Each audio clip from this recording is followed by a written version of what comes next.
Hello everybody, this is thejonnymar, and we are finishing up with Cyan's scenario.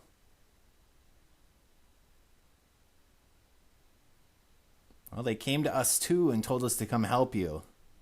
So they were vital, Cyan. What the?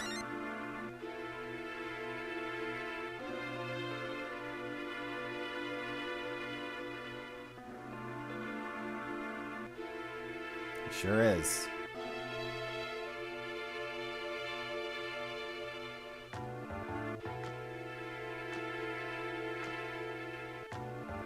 You are not, Cyan.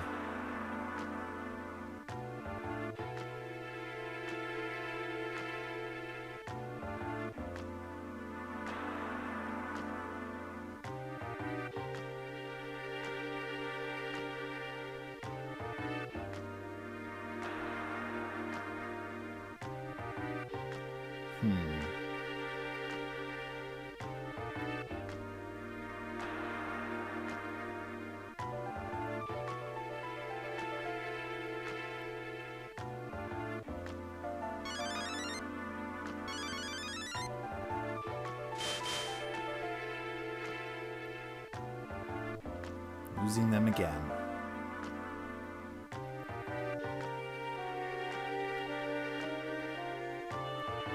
Or not.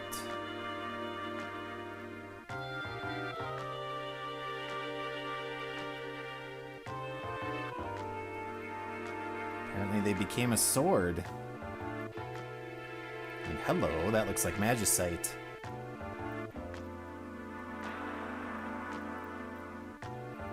Come on, Cyan. They do. You need to not dwell in the past, exactly.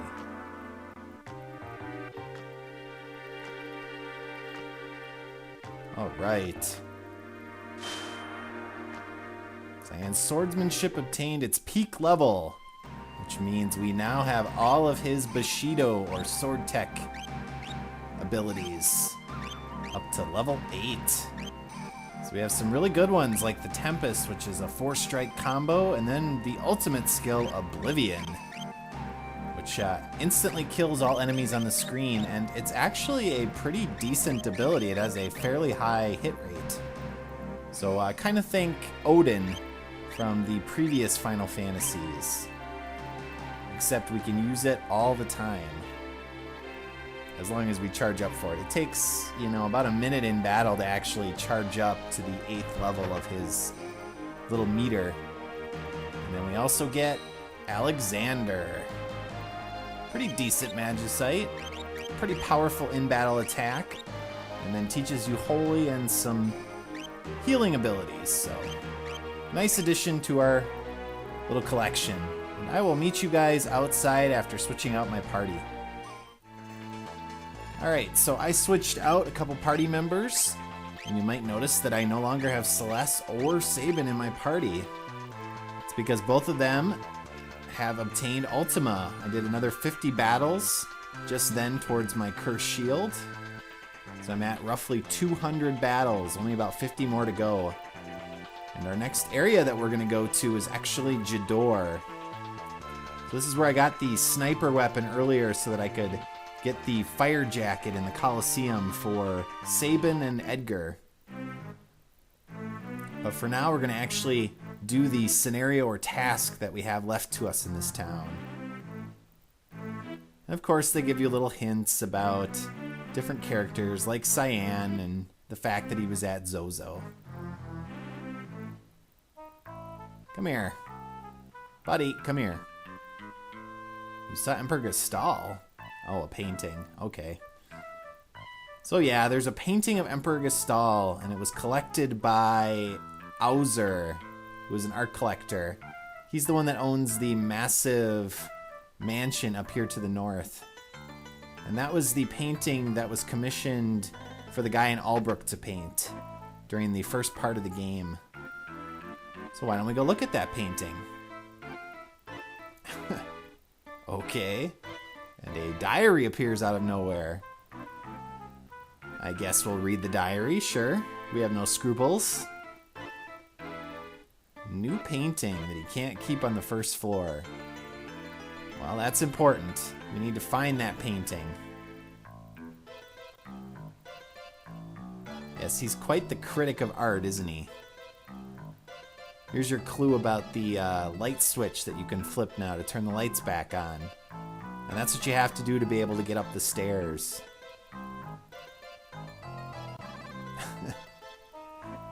Not very many talented artists, apparently. Do we know any talented artists? Yeah, and he's been feeling weird since he picked up some sort of item. Well, with the lights on, we can advance. And here's the Emperor Gestal painting. Talk to it twice, and you get a letter. The letter says, the legendary treasure sleeps where the mountains form a star. So there's your clue about Phoenix in the Phoenix Cave. What the? Oh man. Battle time. Misties. So I have everyone in my party except Mog equipped with ribbons. Stupid Mog. That's him stumbling, attempting to do one of his dances.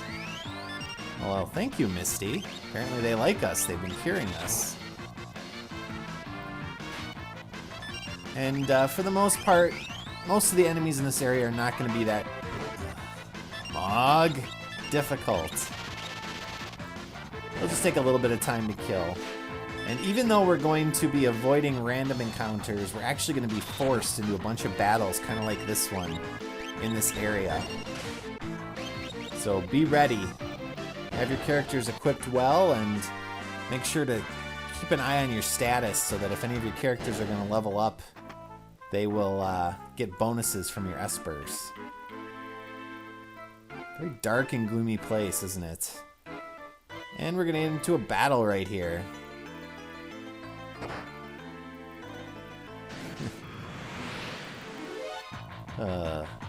So this is the formation that you're going to fight in and fight against for all of these forced battles. Jeez. Yes, and these blade dancers can throw stuff at you like Shadow can. So you want to take them out first, because as the battle progresses, they will use stronger and stronger knives to throw at your characters. They also have Moogle suits. Sweet, I stole one actually. And once you take out the blade dancer, these cats are pretty easy to finish off. This is Cyan's 4-strike attack. He has 2 of those. Used to be called Quadra Slam and Quadra Slice. Now they're called something else. Tempest, obviously, for one of them. And so because all of the battles are going to be like this one, I'm just going to be skipping them. No need to keep showing them. Jerk. And obviously I'll do my status management for my characters in between battles as well. So you might see some weird cuts. I'm trying to preserve as much of the actual roaming around as possible. Now behind here there is a secret treasure chest, a lich ring. That's a very interesting item. We want to go in the far left door here.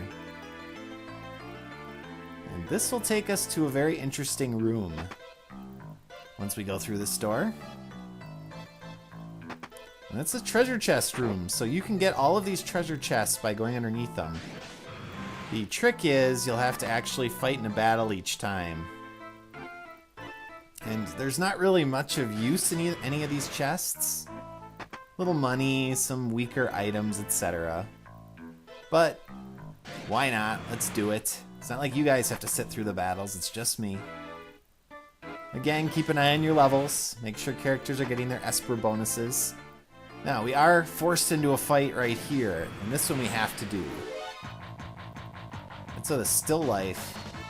So this is showing us that we might have to actually fight paintings, as odd as that sounds. And this guy likes to counter with Condemned or Doom.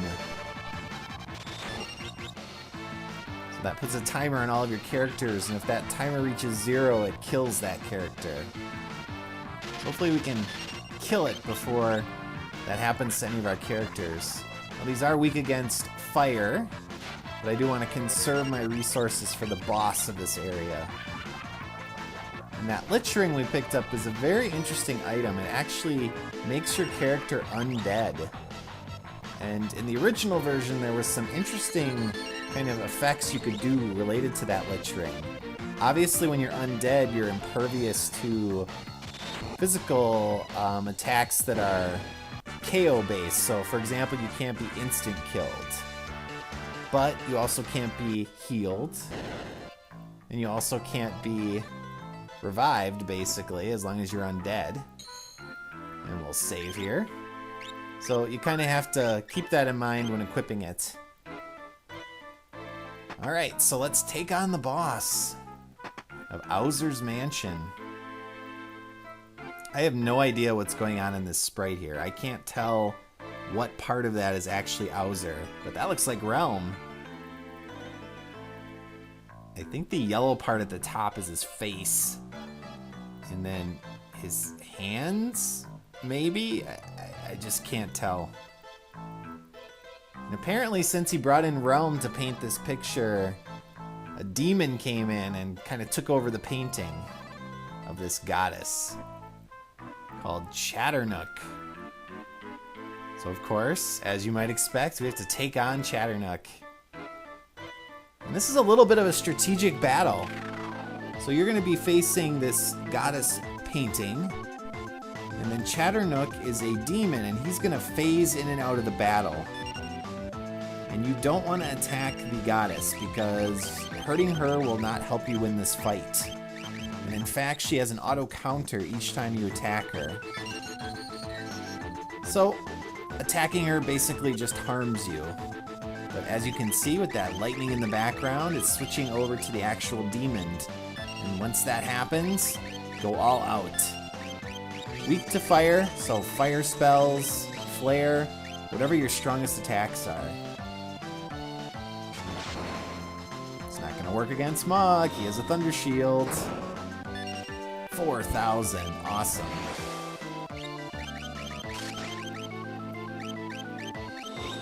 Now, the unfortunate thing about Chatternook is he will switch to the goddess on a moment's notice. And if you have, or even a split second, and if you have a bunch of attacks targeted at him, and they start hitting the goddess, then you're going to have to deal with all the counterattacks.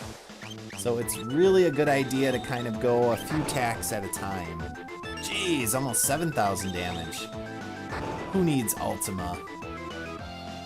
Well, I do. But I figured I would use some different characters. You guys are probably getting bored of just seeing Bum Rush and Ultima, aren't ya? Aren't ya? I knew it. Alright, great. He's switching back.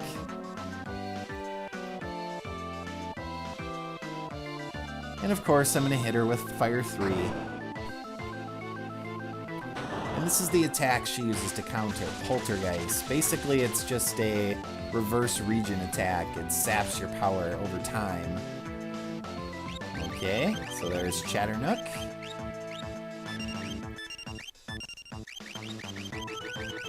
Let's get him.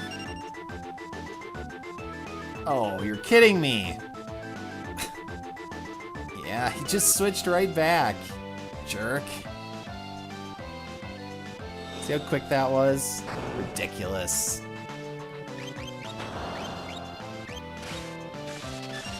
Alright, well, another Poltergeist. Oh well.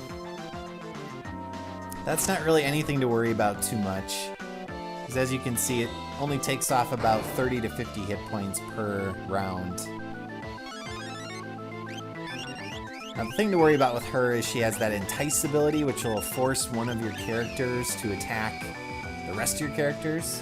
She has that Last Kiss. She just did the lock. And that'll put Condemned status. And then she also has a Sleep spell. Alright, let's get this guy.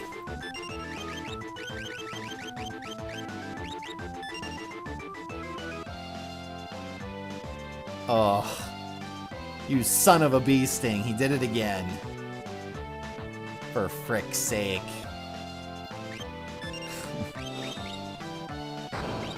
He is being very evil. Imagine that. A demon is being evil. Alright, come on. Switch back to Chatternook. No, I'm not gonna fall for it again.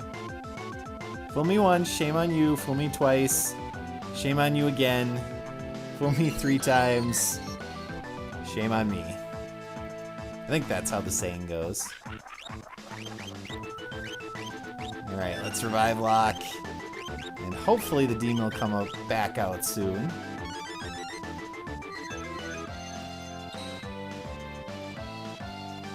Poor Mog. Snoozing away up there.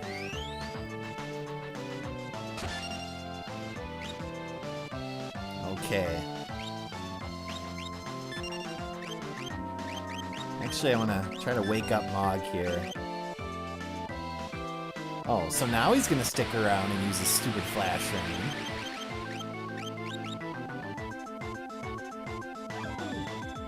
Oh, yeah. So that's the revival dog of some sort of greyhound. I don't know why that's in the game, but if your character is inflicted by a status that goes away over time, eventually that little dog will come in and revive your status. It's very interesting and weird. Come on, let's take this guy out. Do it.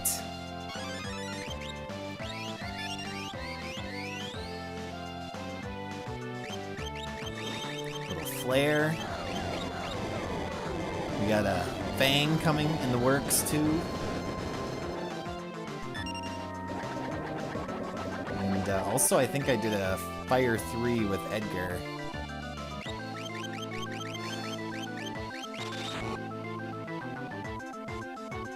Alright, down he goes. Frustrating fight.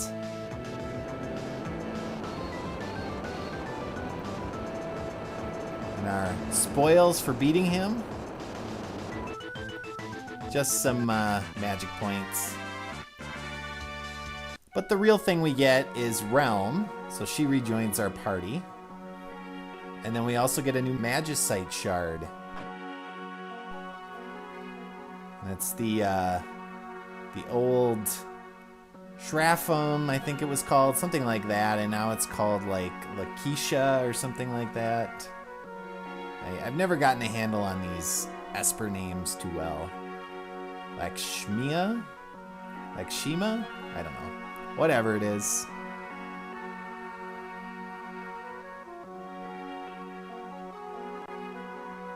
Well, if you don't want that stone anymore, we can take it off your hands. Alright. So my next episode, we will continue onward. So as always, viewers, thanks for watching.